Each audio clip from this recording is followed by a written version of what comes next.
Welcome to the Business Unscripted podcast. We're here to share real-life insights, practical strategies, and the honest lessons that we have learned from our own mistakes because, frankly, we have been in your shoes. So whether you need help with operations, accountability, financial knowledge, sales, or maybe just getting your mindset right, we are here, and this is the right spot for no-fluff conversations and tools that work. So grab your favorite cup of joe. Let's jump into the show. Let's jump into the show, ladies and gentlemen. Welcome to another live episode of the Business Unscripted podcast, which means it's Friday morning, and it's about 8:30. Well, it's actually about 8:40 because we're enthralled into a conversation pre-show, which is typically what happens. But if you're an aspiring business owner, as that fine voice said, or you're an existing business owner and you're looking for a place to learn, maybe get some inspiration, some excitement, some motivation, you're in the right spot. This is a good show for you. And so with that, as I always say, grab your favorite cup of joe. Let's jump into the show this week. So Duarne, man, thanks for joining me. I know you had some things come up last week, so it was a solo show, but it's always, I always will say this. I get a little more energized when I know that it's going to be you and I on the show than a solo show. I can always, every time I tell you, like, unfortunately, I'm going to be able to make it. Even though it's a message most of the time, I can feel it in your message reply. Oh. Yeah. I'm like, damn, or boo, or or it's one of those things. Like, oh, go have fun with the family, and really, you're like, I know, Dave saying "f you," Duarne, exactly. Hanging up. bastard. Yeah, damn you, man. But no, it's really because just even thinking back, like if you think about it, man, we've known each other for what 3.5 years, and our Friday conversations is what turned into this. We realized that we were having Friday conversations about business and strategy, and then we turned it into this live show. And man, it is a good energizing experience right towards the end of the week to just like have these conversations. Even our Wednesday check-in sometimes when we have those, like, man, it just keeps you going. And so I just wanted to say that to start the show, like. When you're here, I get a little more energized for the show than when I know I'm doing it by myself. So thank you for Appreciate it. I like that. I'll take note of that. I won't feel so. I'll feel a bit more guilty next time I call in and I'm on. It's crazy, and I do appreciate you because like on your end, right? Like you're 12 hours ahead, right? So it's almost 9 p.m. your time. So you giving up and also Paige, love you, Paige, thank you, to be able to like give up the oh she's right there, thanks. She's working next door. She should tell that I love you too. No, love it. And giving up Friday evening and whatever it is to kind of hang out. I appreciate it, man. And one of these days, brother, I am going to travel over to the Philippines, experience it all, meet you guys in real person, and I love it. It's crazy how you can get close to somebody, just the world we live in right now. It is, man. And it's interesting because like during the week, I do a lot of communication back to Australia, right? Mm-hmm. And I was just talking to someone the other day, is like, geez, we talk about probably 8 years ago, I was working for a company that was using video conferencing through Cisco WebEx. And it was pretty average back then. But at the time, we were doing a lot of voice communication through selling SIP services, VoIP, to businesses. And it's kind of in the middle of a lot of them willing to accept it was normal, and a lot that like traditional phones still. Yeah. Nowadays, it's completely flipped on its head. You can jump on a video call with somebody. I had someone just recently ask me, hey, what's your mobile so I can call you? And I'm like, well, I'm in a different country, so I don't know if calling me on a mobile is going to be the most affordable solution for you. Right. How about we set up a video call? Oh, wow. Okay, cool. Yeah, let's do that. So, that's what we ended up doing. But we're in that position now where video calling is just so convenient. You can have so many video calls and it's very low cost, which is incredible. Back when I first started doing it, internet was not where it should be. You couldn't do it. You try to have video calls with more than 2 or 3 people in them, the whole network would collapse. It just wouldn't handle it. So it's incredible we can do this now and have so many people in these calls, and just do it on a whim. Like, oh, hey, I'll bring in old mate and get him on the call as well, and it just happens on the fly during a regular work day. And you literally just send a link, and now everybody can chat. Now don't get me wrong. I was a big proponent of virtual and like working from home, like when we're going through COVID. But there is something about being in the office now, like since going back and being in an office 5 days a week, has been, to me, I see that I'm more productive. Like, I think initially I'm like, oh, I'm more productive when I'm at home. I don't have travel time. I don't have all the stuff. But like when you really think about it, you have a lot more distractions, right? Like if you have dogs, you're letting them out. It's easier to get up and go to your fridge and make some food, home cook, take more time away. If your spouse is there or your partner's there, it's easier for them to like walk in and kind of say, what's going on, distract you. And for me, when you're a small business owner, right, it's like you can just make that time up later, right? Come have lunch with me or go do Hey, this. boss man, take a break. Yeah. And don't get me wrong, like if you are in a spot in your business where you have that flexibility because you have teams and things are running without you, that's awesome. But when you're growing something, you don't have that flexibility. And I gave myself initially, going through at the start of this third round of business, right? I gave myself that false image of, oh, well, you can just flex it. You'll just do it later. And then, that time comes and now it's later on. It's like, oh, let's watch a movie or let's do this. And then you never make up the time. And so I find it to be way more productive in office. Plus, what I love about being small business, and we have this conversation, a couple of the business owners, because I'm in a co-work space for a small networking group in our area. And me and the main guy who's here all the time, like we just have conversations in terms of like what's going on, sharing ideas, sharing thoughts. And so you're able to like get this mind map, think right conversations going, and it just greatly can impact what you're doing in your business. So we're looking to expand and actually like potentially like get a bigger space to have more people. One, I'm a little selfish in that because I want an actual office. Like right now I'm in an office that's, there's two other people that are sharing it, but the one's only here maybe once a week, if that, and the other one's here like maybe twice a month, if that. But it's still like not my office, you know what I mean?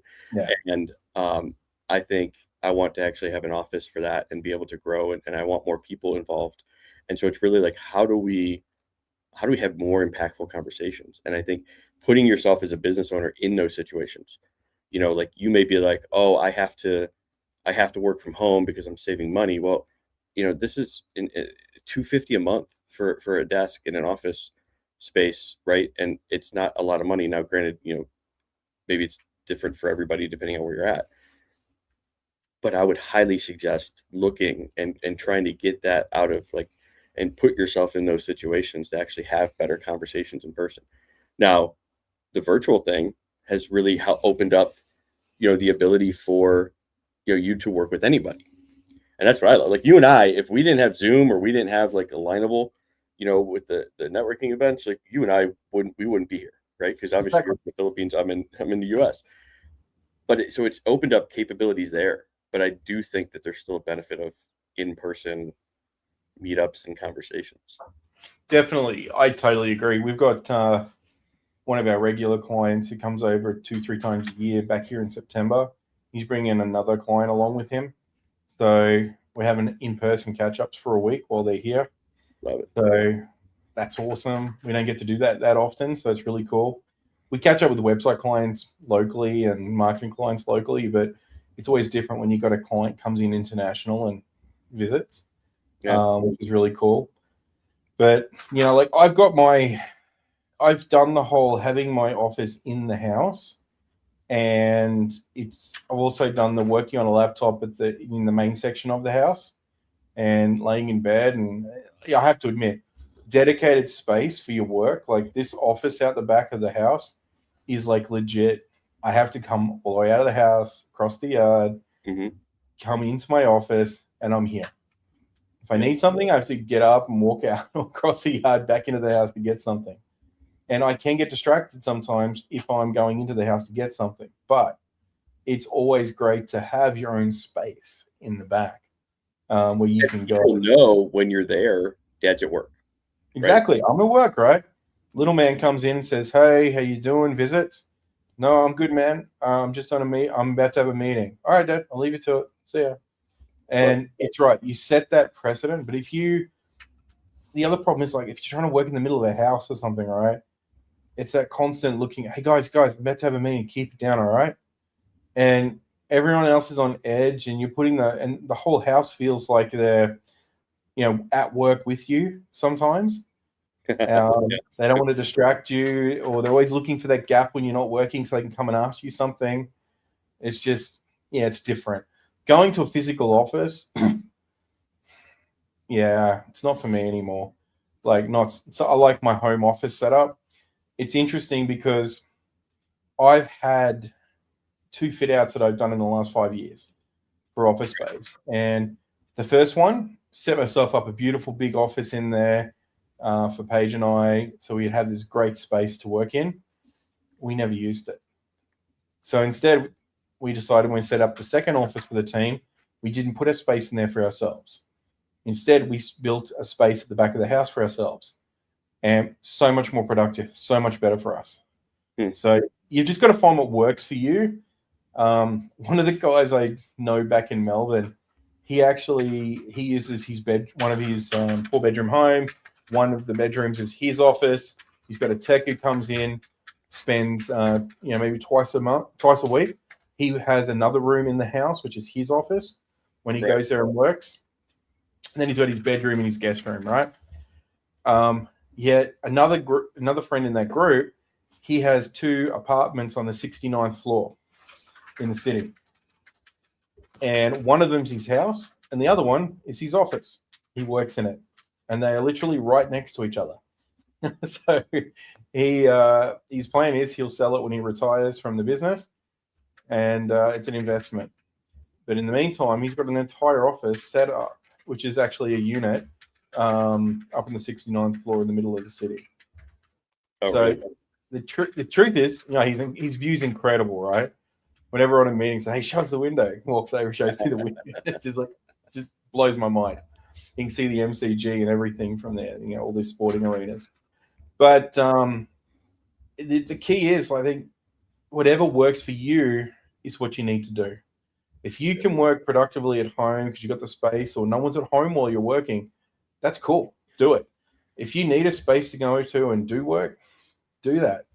I know people who have just done exactly what you said, where they've got co-working space, but they're not there every day. They're there a couple of days a week because they just need that couple of days a week break from being where they are at home or something. And that's, yeah, like you said, like I think it's you find what works, but I think like you have to be real with yourself. Yeah, put yourself out there, right? And also like look at your time. And we talked about it, we've talked about time studies and be able to, kind of really give yourself that exterior analytical view of your actual day or week and say, am I as productive as I need to be because I'm at work, not I'm at work at home so I can do other things throughout the day. There's a big difference. Absolutely. Procrastination is so much easier when you're at home because people don't see you. They don't, or if you're in the office and you look around, you can always see the procrastinators or the guys pretending to work in an office space, right? Versus the ones who are actually there doing the work. And some people just need to look in the mirror and realize which one are you. If you're always procrastinating, try and get to the root cause of it and then see if it's your environment. Some people I know who can't do work from home. They procrastinate. They get sidetracked. They start gaming. They start watching TV. They start going and, playing with the kids. Lay down, take a nap. Right. It's just is what it is. So you got to find what works for you, and you got to be able to be real with yourself. But I do like the idea of being in a shared office space where you get to have conversations with multiple people. I think that's kind of cool. And I think that's really underrated. Like we just started off this conversation saying video calls and you can communicate with all around the world. But sometimes that interaction just in person, it's nothing quite like it. And you do got to find, and I'll give you, because I've looked at a lot of them over the years, but you have to find the one like that fits your personality. Because there are bigger, more corporate like shared co-working spaces that like everybody is just in their office, closed door working, like and nobody's interacting. So when you go to look for a co-working space, if that's something that you're doing, my advice to you is like one, try to ask for like a free day where like you can go there and work. And I did this at a couple different places over the last year or so. And again, I realized like throughout the day, like nobody comes out, nobody introduces, nobody walks by and says, "Oh, hey, what do you do?" Like or introduce. They're literally in their offices and that's it. Whereas, this space, it's open, right? We're all here, we're talking, we're saying hi when we're walking by, and so find something that feels right. Like you have to, just like anywhere, you want to find something that feels like you want to be there, that's energizing you, that, I've been doing some work with one of my clients as well, like on just like emotional understanding of your body. And for me, I never realized it or never paid attention to it as much, but it's like when something is like a yes, like from my subconscious mind, I feel lighter, like, and I automatically start feeling the energy and all of that. Whereas if something's a negative or it's my subconscious saying, hey, like you shouldn't move forward with that, I'm heavy in my seat, or, I feel weight on my shoulders that now I pay more attention to, and I can realize it because it's like, I get a call from a client, and it's like, oh, I'm energized. It's either I'm energized because I know like the client is moving, there's something that's going on or an opportunity that I'm excited about, or it's could be a client that is one that's time suck, that just asks stuff that doesn't really make sense, and you can feel the weight. And so it's really like, and I talked about 80/20 last week, right? Because we were going to talk about it. So I talked about that 80/20. And so you have to realize, if you pay attention to that, and you're going to be different. Like your yes may feel different than my yes, right? And your no is going to feel different than my no. But once you kind of figure out what that is, and you're able to kind of stay attuned to it, you can actually start thinking through your clientele and realize and start cutting them off, right? And start, trimming, the 80% that is draining your energy, right? It's only, so, and then really pay attention to the 20% that's contributing to 80% of your gross profit and your net profit. So environment's the same though, isn't it? I mean, yeah, like for me, like huge thing there. I cannot work in a coffee shop. I hate working in coffee shops. I see everybody else working in a coffee shop and then loving it and enjoying it. And I've had, friends of mine say, I love working in a coffee shop. It's my favorite part of work, being able to work in a coffee shop. For me, it's too noisy. I feel uncomfortable. I feel like you've got no privacy there. You got to be cautious what you can do. You can't just have every conversation you need to have. So you got to be cautious on that sense. And I realized that a lot of it came down to, I use coffee shops as a place to relax. So I enjoy coffee shops for the purpose of going and having a coffee and relaxing. Therefore, working there doesn't feel relaxing for me. So I'll do meetings at coffee shops. Yeah, it would literally change that entire environment for you. Even yeah. And that was my reality. And my environment, I can't work in that type of environment. I don't like working with headphones on during, either. I like having free flowing music in the background. I don't like having headphones. So, for those who say, I just put headphones on, I don't like working with headphones. Right. I like ambient noise and I like some music playing. You have to know your environment and you have to be prepared to set up your environment for maximum productivity. And I think that's the key. I think once you figure that out, everything else falls into place. And the same goes with your customers. If your customers are creating a negative environment around you, you've probably got the wrong customers, or you've got the wrong method of communication or the wrong processes in place if they're able to make that sort of reaction with you. So all of this comes into play to give you a positive experience. And, one of the things that held us up in joining this morning was we're actually talking about AI again, surprise, surprise, and agents and adding them into our environment and just the difference that they can make to productivity and how we're actually getting more out of our days just because of the way we're utilizing it now. And again, it just comes down to learning how your environment can help you rather than letting it hinder you, right? And so it was funny. You must have been reading my mind, because I was literally just thinking, man, we are now 15 minutes into the show, 20 minutes into the show, and we're completely off topic from anything that we said we were going to talk about in today's show. But yeah, I love it. And then you turn it back to what we were going to talk about. So I love it. Which brings me, so we talk about agents, and we were talking about pre-show. And so I saw this question, I responded to it, but it was like, it was I don't remember. I think it was on Facebook. And the person was talking about, like, if you use any automation in your messaging, that you should be banned from the platform because you're violating their terms of service. And I guess for me, like, I don't agree with that aspect. And because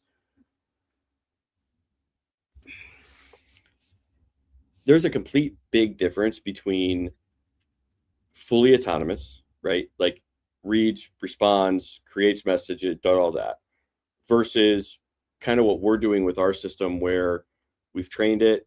It's basically monitoring our mailbox and our DM inbox, bringing the history of that message thread to me, and then presenting an initial draft for me to approve. And then if I approve it, it then goes back out and pastes it into the chat and sends and hits post. There's a completely big difference between those two. I think the way that we're doing it is not in violation, like in the way the terms of service was written for, because of the fact that there's a human approval requirement in order for a message to be sent. And what's the difference of me as a business owner, or having somebody in, Africa or the Philippines sending my messages for me, versus me saving money and having a system that just can post for me, just because I don't have time to click through every single thread and every single individual in my message box to write a message? Like, why would that violate the terms of service? And I don't think it does. I think eventually, like, these platforms are going to catch up and realize, like, we have the ability to, like, maximize people's use of our platform, and be here if they're having these conversations. So I don't know. What's kind of your initial thoughts on that? Like, well, I think I got two thoughts on this. One, I don't like those posts that go up going, DM this and we'll send you this. Right. Like, those sort of automations, I totally get it. I'm kind of also over every second post going up looking the same, because they're all using ChatGPT's post generator. So I totally get that. But then I look at the other side of the coin as well. If you set up a Facebook ad, one of the first things it does is it asks you, do you want to set up 3 automated questions and answers? That's automated. Yeah. Like, and I tell you, it makes a huge difference when you're hiring. We had a recent hiring for a role, and we had like 400 plus inquiries come through. Can you imagine an individual and managing all of those personally, one by one? So what we use those 3 questions it allows us to ask to pre-qualify. And one of them is, how do I apply? Click here, goes off to the video interviewing system. Is this a work from home job, or no, this is a office-based job? What's the salary? We only disclose that during to the final interviewees that pass the testing and assessment stages. Those sort of things, like, are the top questions which now get filtered. Now, is that a suitable use of the platform and the way it works? It is for us. Right. And I think that's the difference. I mean, if you're using these fully autonomous systems, and I guess that there's a lot of video manipulation AI tools out there now, where we can sit here and say one thing, and then it can make us look like a completely different person saying it, right? Yeah. Or we can type a script and have someone completely random saying it for us. And if you want to see how many of those are, go and look at one you think is one, then go look at everything else they've posted, and your chances are it's a fairly new account, and they're just doing it for likes and stuff. Mm-hmm. Yeah, that sort of automation, I think, probably the problem. Maybe that sort of stuff needs to be a bit better regulated, because it's a bit like in the coding what we call slop code, with a lot of the vibe coding. It's a lot of really bad coding. Right. It's much the same with a lot of the stuff that goes on socials. It's just crap. But anyone who spends any more than 5 minutes on TikTok knows that 90% of that is crap as well. You know, it's a lot of dancing. It's a lot of all sorts of crazy partying going on. Always, and the algorithms just seem to throw it at you. I guess unless you start training it the right way. Yeah, you got to clean up your algorithm. You know, and here's the thing: like, it doesn't take a lot to clean up your algorithm on any social media. It's literally either one, you find something you don't want to see anymore, you just click the three dots and click don't want to see this, or two, start watching some other thing, like search out things that you want in your algorithm and watch a few of those videos and watch it just completely fill up your thread. So it literally probably takes 15-20 minutes of your time to clean up your algorithm. You just have to be proactive about it and stop being reactive. We have to know about it too, though. Right. And well, that's also like, stop being, just reactive when you get into your social media. Like, go there with a purpose. Like, absolutely. Yeah. Treat it more like Tinder. No, yes, no, yes. Maybe that's actually, maybe that's what they need to put in there. Maybe that's an idea for an app, right? Social media reels that have a Tinder style swipe system. Yes, no, yes, no. There is a social media app that I've seen some apps for, and I'm interested to kind of see it. But I don't remember the name of it off the top of my head. But it's supposed to be for like professional, where if you find yourself scrolling and you're getting into that sort of like, I don't know what action doom or whatever, that doom scrolling, but it's made for productivity. So like it's like motivational things. It's book lessons. Things that So I want to actually check that out. I haven't had the time to do it yet, but I do want to check that out to see if it could replace like when I'm taking a poop. Like, it's the it's that dopamine hit, right? Like all you got to do is watch a kid and look at them when they sit there. The swipe. It's kind of like when we were kids with the remote, switching channels on the telly. Yeah, trying to find something that you like. Yeah, for sure. Except now their attention is like 10 seconds and not like 10 minutes like we were right when we were growing up. Well, that's it. We only had 7 channels, so we had to be a little bit more accepting. We couldn't be selective. We would like, there's an ad. Click. I'm going to watch something else for 5 minutes. All right, click back. Not still on. Yeah. Click. Yep. No, I remember that for sure. But so kind of going back to like the automation piece. So I agree on the social media side, especially like the posts. Like it's crazy because you can see these people that like they pick, or they had ChatGPT create one good flyer, and then that's the same visual format that they post every time. And it's just like, guys, you got to come up with some variation. Like, I can tell you used AI to create this, and it's going to continue to be. And so I don't have a problem with AI, but you also like use case. Yeah. Like change it up, like find different inspiration. That's what I love about ours is like, you can find an inspirational version of a post of an image, and then you can integrate it into your social media and your design, right? And not copy it like directly, but you can create something similar. Everything is imitation. Like nobody has a brand new idea 99% of the time. I've said this before. So like, stop being like, I have to come up with the only way to create something. It's like, it's never going to happen. Right now, when you're trying to grow, like, you don't need to be 100% individually unique. You just have to get people to trust you, like you, and know that you know what you're doing to help them solve their problem. And you can't do that by trying to be perfect on your social media account. No, and look, you're gonna have, and you look at these trends that people do at the moment. There's one getting around. A lot of businesses are doing it, where one person walks up to somebody at the start of the video and says, "Hey, so I just asked everyone in the office, what would they do if an orphan came and knocked on their door?"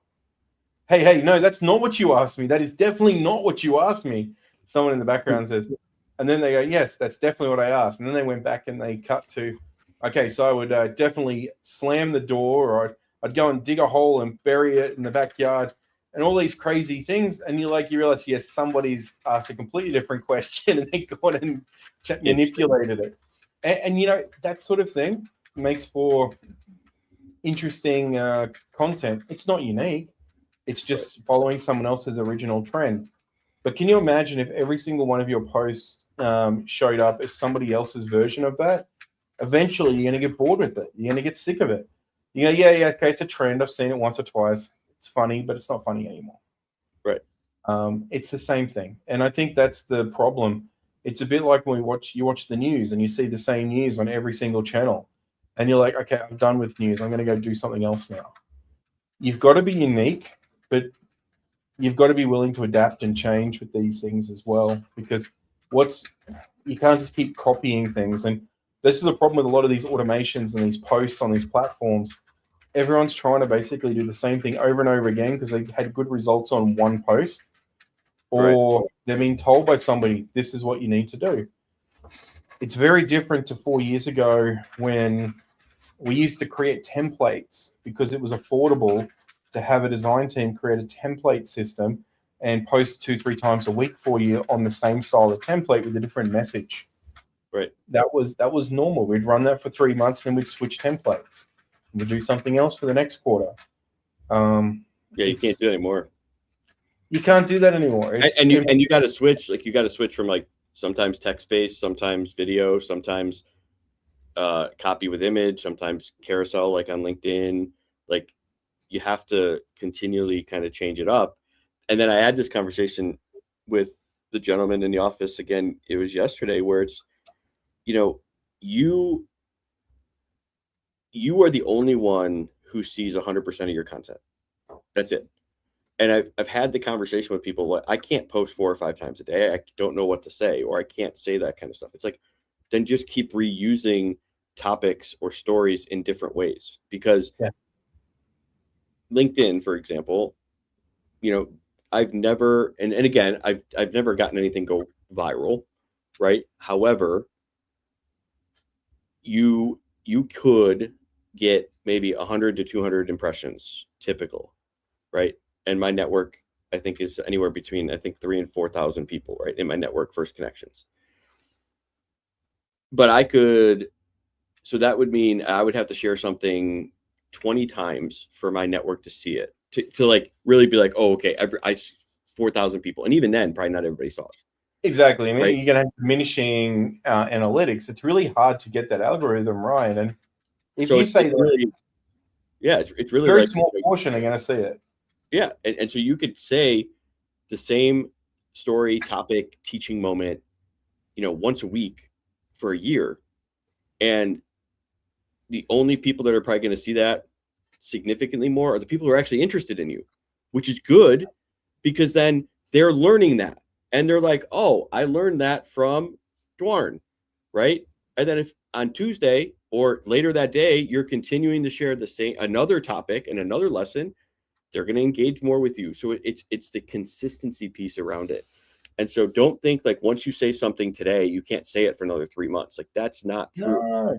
Look at all the big another way to say it in a different way, a different story, a different impact statement, something that is still the same topic, just written in a different way.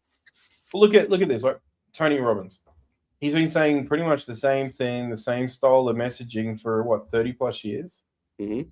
I mean, at the end of the day, you ask them what's Tony Robinson all about, and they'll tell you. They know that it's all about motivation, helping you become a better version of yourself, et cetera, et cetera.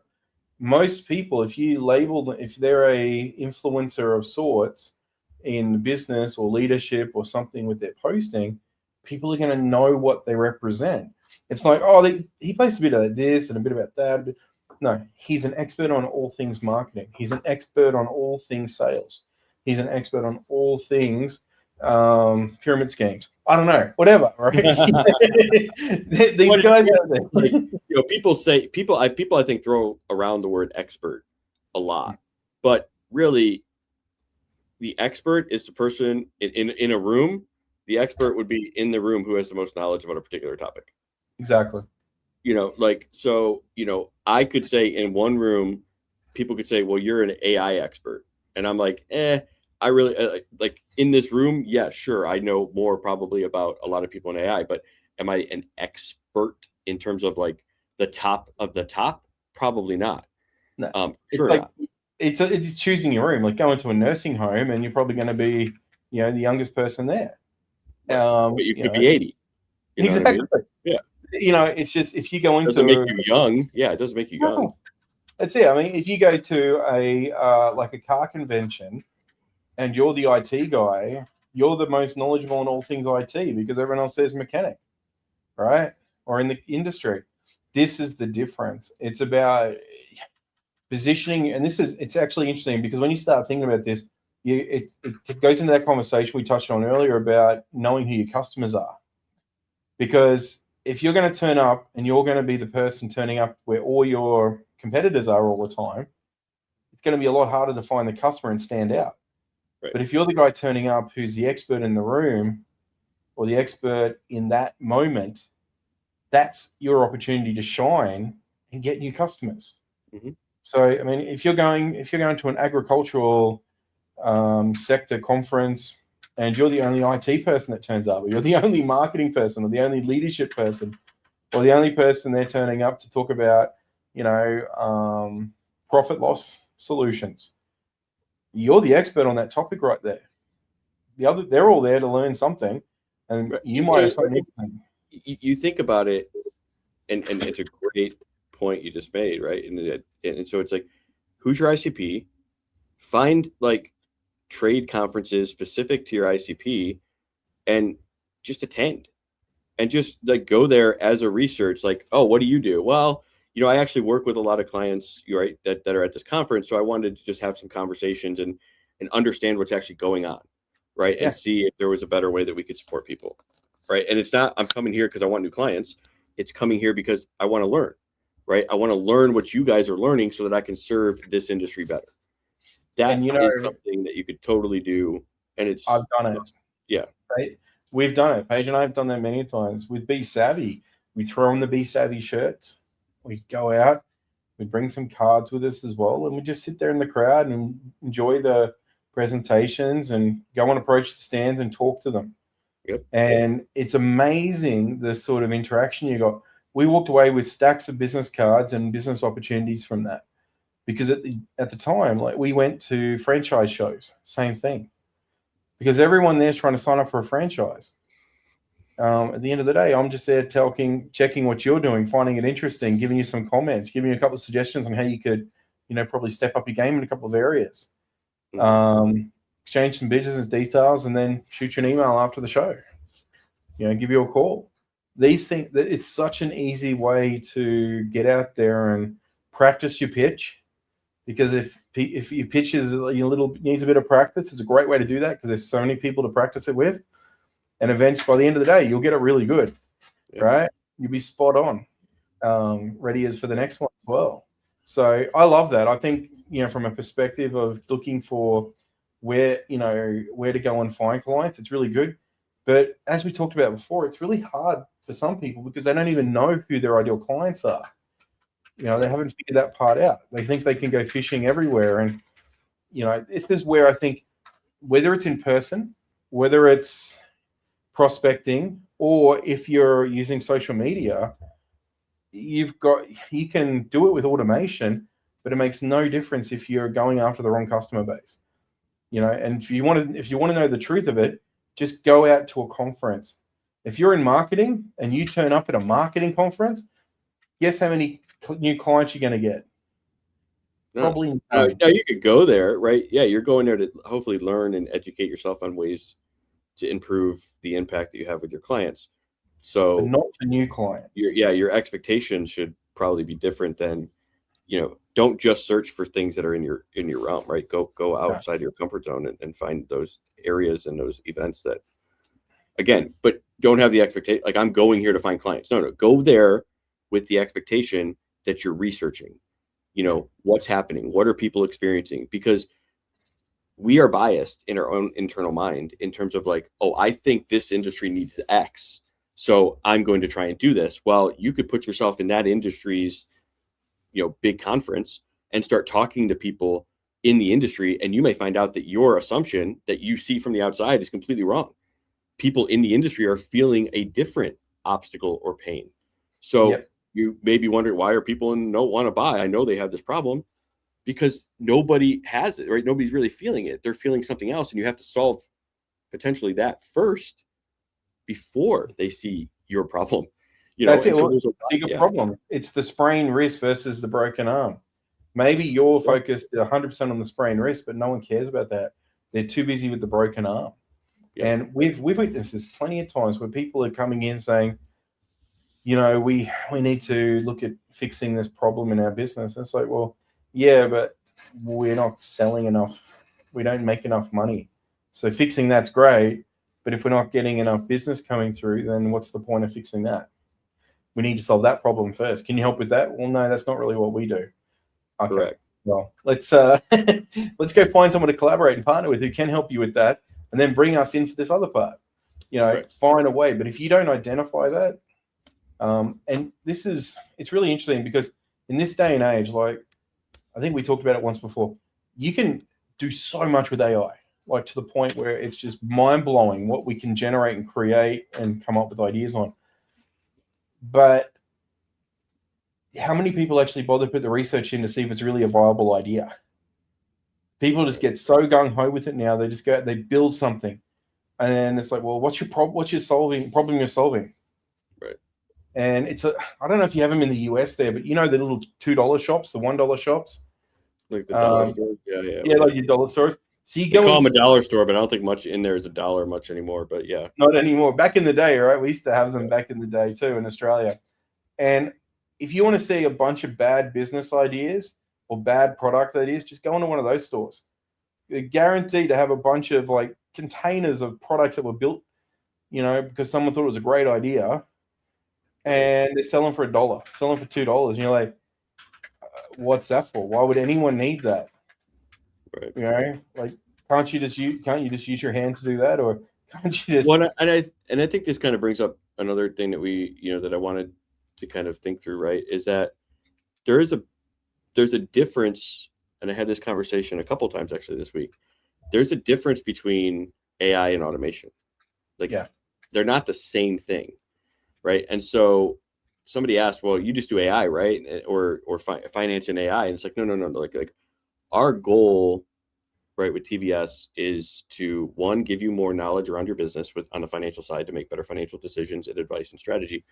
But we want to help you be more efficient, right? Give you more time back of your day by understanding your workflows and determining what makes sense to like automate and turn into a process or a workflow, like through a go high level solution where you have email automations that go out, or when somebody accepts a proposal, the agreements are automatically created and sent.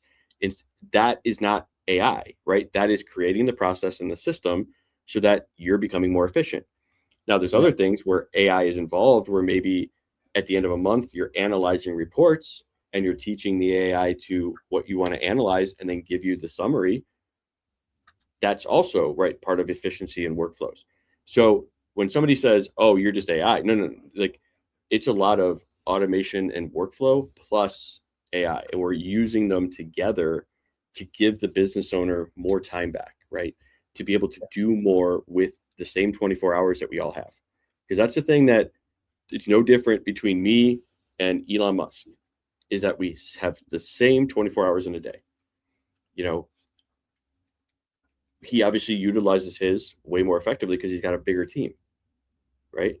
And my biggest thing is, in order for small business owners to really be effective and to grow and to make an impact, they have to have bigger teams, but they just don't have the money for it, which is where the agents, all of that, the departments can give you that leverage as a small business owner to truly operate like a medium or larger business. Yeah. You just have to understand or outsource to somebody that can help you set that up. And that's where you start making those strides forward. Oh, I totally agree. And it's interesting because a lot of people don't realize they've probably been using automation for years in different parts of their business. Anyone who's using an invoicing system online It's probably using recurring invoices, probably using automatic follow-ups so they can get paid on time. They're probably using automatic responses on social media platforms or on email ticketing systems and things like this. So these things are already in place. Like there's this little trick that a lot of IT companies use where they say 1 hour response time is a guaranteed part of the SLA, the service level agreement. Well, 1 hour response time is the ticketing system responds back to your email and says, I have acknowledged you've sent a ticket through. Our team is actively aware and working on it. Congratulations, you've just met your SLA with automation. And there's no AI there. That's automation. The AI component is where the ticket gets read by an AI agent.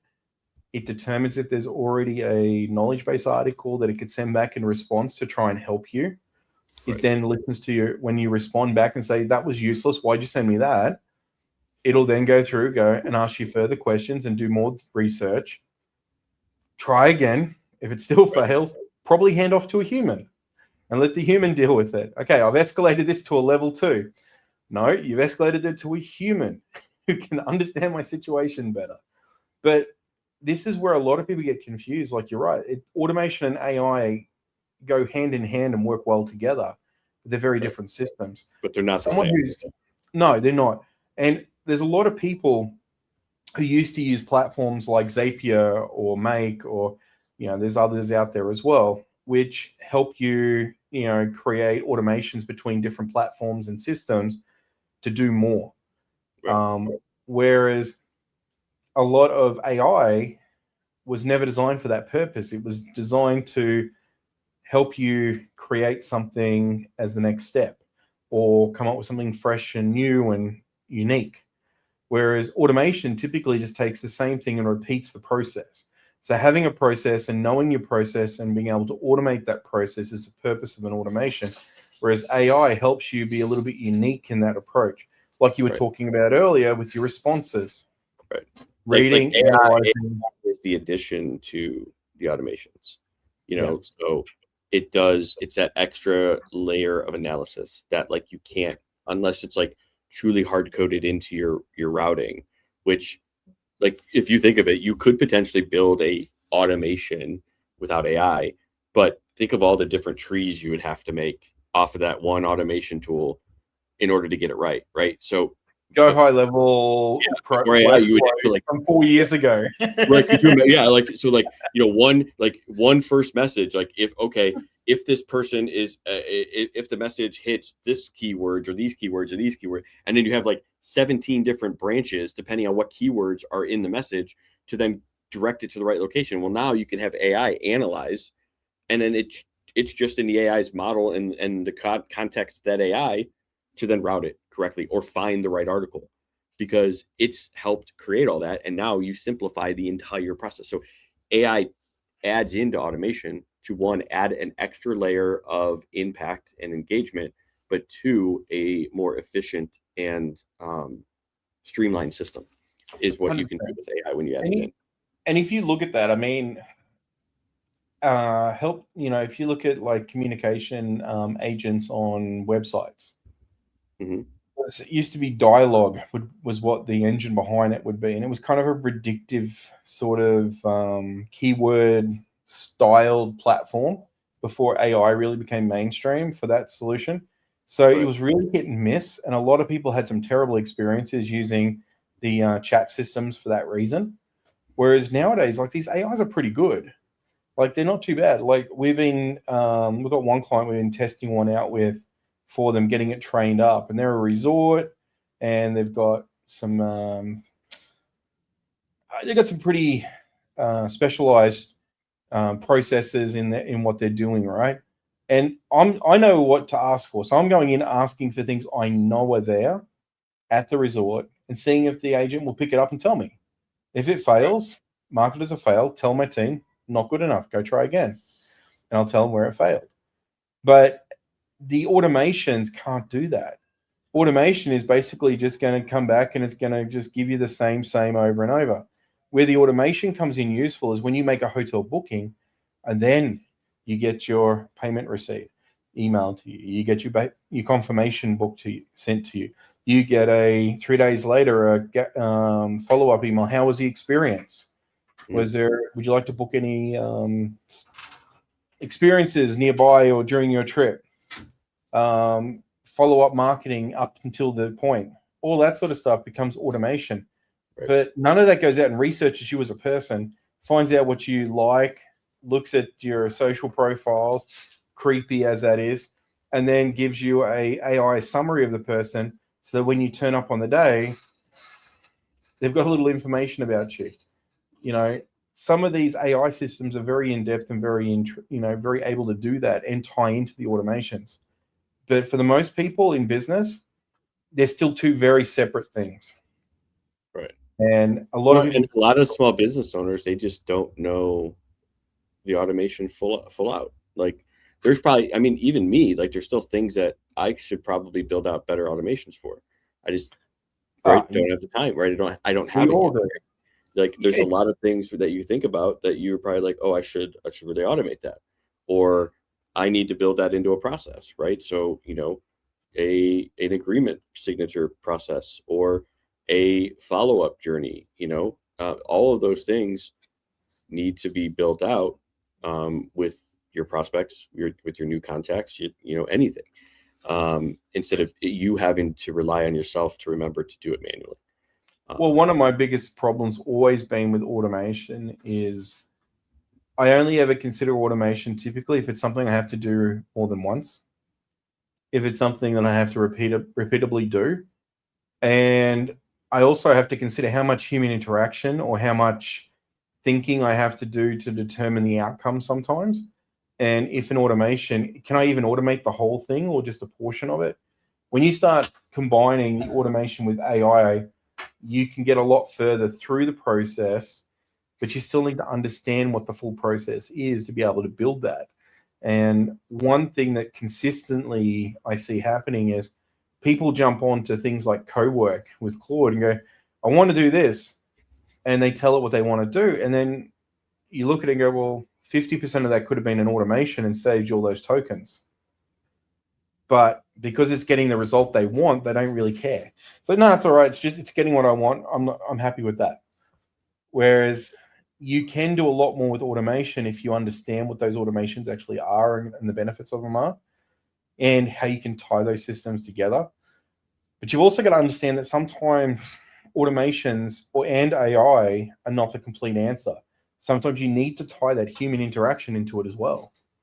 Because the human oversight, like you do with your messaging, that human interaction makes a huge difference. Someone checking, you know, if there's something's being done a little bit off or something's not quite right. All it takes sometimes is casting a set of real eyes over it to see, oh, they've used the wrong logo. They've used the wrong color. Oh, that's not the right information. They've referenced the wrong customer here. Well, it's literally like you're becoming a CEO, a president to staff, right? Yeah. And you wouldn't, if you're a true CEO or a true chief anything, you wouldn't just let your staff go out and do anything and everything without ever checking, without ever ensuring that it's correct, right? And that's how you have to start acting with AI, right? With your agents. You know, that's why for me, everything's still got to come through to me. You know, I have to approve it. I have to see it in order to make sure that it's correct before anything gets done, because I'm that approval source. But what it gives you the power of is now you have teams, and you know how we've built it is, you know, we have 9 different departments with 8 to 10 sub agents under, you know, technically employees underneath every one of those departments. And then when a task goes to one of them, right, it still goes up to the orchestrator, which is the main high level, whether it's a CFO, whether it's, you know, a CIO or a COO, whatever it ends up being. But even then, it's still got to come back to me to be approved, right? To say, yes, that's on brand, or yes, that's what I wanted to say, or, you know, anything like that. So it's the command, it's the process. Exactly. But now I get to manage my time more like a CEO and visionary versus being in the trenches and have to do everything. You know, and that's ultimately where you're going to end up growing a business, is because you can't grow a business if you're the one doing all the work. It also helps you from getting sidetracked. Yeah. How many times you started doing something and find yourself completely sidetracked doing the project?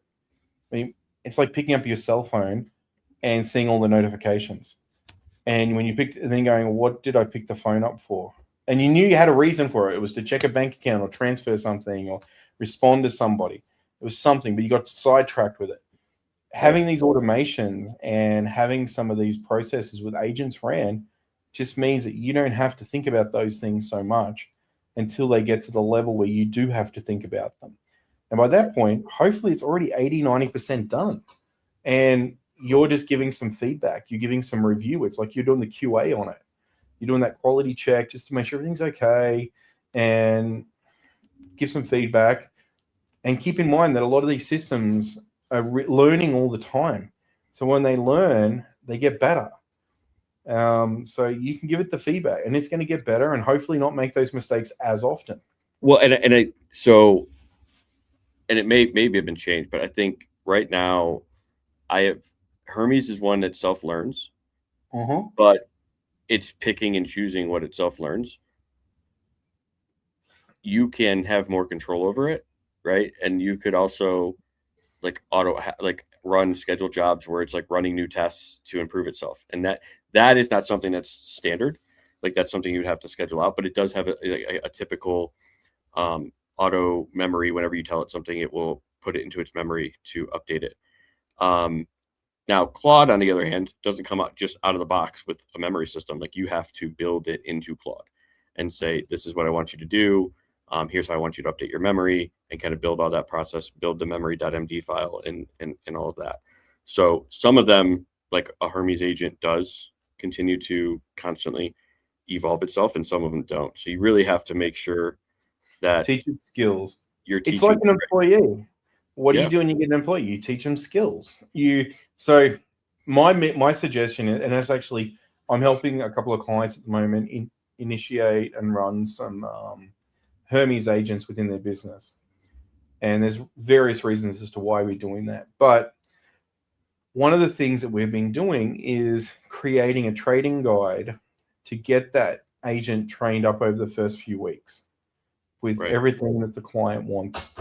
And that's going to be the onboarding process where we take all those skills are being taught in their own personal frontier models, the ChatGPTs, the Claudes.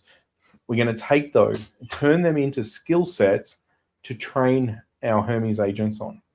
Teach Hermes how to accept those and learn from those. Then build out, projects and channels and the like in another platform so that we could utilize those through the team, right? And this is one of the things that gets a little bit more complicated when you start playing these platforms, because each of these platforms have limitations that you need to understand. And then when you start using something like Hermes, it's kind of like a super agent that you can just go and, link up with different platforms. Right. But I mean, I'm looking up at my Hermes at the moment, and about a week ago I updated it, and I'm pretty sure it was like 14,000 updates at that point. I'm looking at it now. There is now 19,656 new changes available. Click what's new. That's a lot of changes. So, these platforms are just changing so rapidly and so quickly, and most of the time they're not regressions. Most of the time, these are improvements because there is so many people using them. And one of the things that I've been asked a few times is, but it's free, isn't it? And it's like, yes, it is a free download. You still need to plug in your own AI platforms to make it work. You have to connect your own codecs. You have to connect your own APIs through Claude, etc. And if you connect the wrong ones, it can be expensive. So understanding a little bit about it can definitely help you. But it also, you've got to understand how to communicate with it still too. And you've got to know that you've got to train it just like a regular employee. Right. Take time, work out a training plan. What do you want it to know? One of my clients, we taught it how to be a network engineer. He was about to change all of his equipment, and he was saying to me today, I'm so stressed, can't get something to work. And I said, have you asked your Hermes that we trained up to be a network engineer? Oh, forgot about that. Go and talk to Hermes. See if he can figure it out. Right. And 30 minutes later, he had a whole different direction on things to check and test. So I'm sure I'll check in with him tomorrow and I'll find out if he actually achieved the goal of getting what he wanted working. But at least he had a sidekick, a partner, someone to help him, and he could bounce concepts and ideas and problems across who could give him some feedback. Right. Yeah, I mean, obviously, and we've talked about it over the last week and a half. You know, Hermes was something that I didn't fully understand in terms of like, oh, I have Claude Code, I have Claude Cowork, I don't need a Hermes, I don't need something else. So I didn't touch it, right? I didn't use it. Week and a half ago, said, hey, let's look into this, and now it's just been a complete game changer in terms of what I'm able to do on a day-to-day basis. Because it's that missing layer that Claude Cowork or any Cowork specifically doesn't give you, because it allows you to do everything remotely or on that computer, and this allows you to, which we talked about, like have that separate agent only computer that is on running, and it's not on your main computer that you have to do day-to-day business on, right? And that's important. Let's just touch on that a bit for a sec. Both of us started with it on our main machines, and both of us made the decision very quickly to move it across to a dedicated machine. Right. And you're probably thinking, why? Is your machine not fast enough? No, both of our machines are plenty fast enough for what we do every day. The problem wasn't that. It's that sometimes the way it actually works, Hermes will take over your computer and start using browser windows. It'll start doing testing. It'll start using PowerShell scripts and running different things. So every time it does that, you basically have to sit there and wait for it to finish doing what it's doing, which interrupts your workday. And you could be in a meeting. You could like close down all the other windows that it's not using in order to make sure it's clicking on the right thing. So yeah, it's and what I love about the computer piece, right, is now it's yours, right? So like everything's there. You're not trying to run virtually, and all this different stuff. So it now stays on that PC. Now the models and all the operations are still like cloud-based, right? So you still got to be they can be, unless you run your local models. There is a functionality to run local models with it as well if your computer that you're running on support. Yeah. But you can also set rules in there that use local models for certain data sensitive requirements, and then others that are not, use those frontier models if you want to. There is a lot of control. The average person is going to get a little stressed out about all of those. So if you're worried about data sovereignty and things like that, my suggestion would be start using with the stuff that's not data sovereignty concerning for you. Just use it for regular stuff. I've got mine trained up on my main machine here to manage my Cloudflare account and build all my complex tunnels and everything. Run my virtual hosting environment and all my Linux machines. It jumps in and manages and updates all those for me. So all of that sort of stuff, which is time consuming and it stresses me out because I get a syntax wrong when I'm typing it and stuff like that. It just handles it, which is really cool. That sort of stuff's really useful. So I know this is a big topic. So I think maybe next week we dive deeper, right? Into kind of like the setting it up, like what it is. Like I think because there's probably a lot of people I know that don't understand. Like they hear it all the time, but they don't understand. Kind of like where I was, 2 weeks ago, and then we both can kind of chat more about what we're doing, how we're using it, and how simple it was to really kind of set up and what we're doing. So, because I know we're at about an hour and I got to jump, but yeah.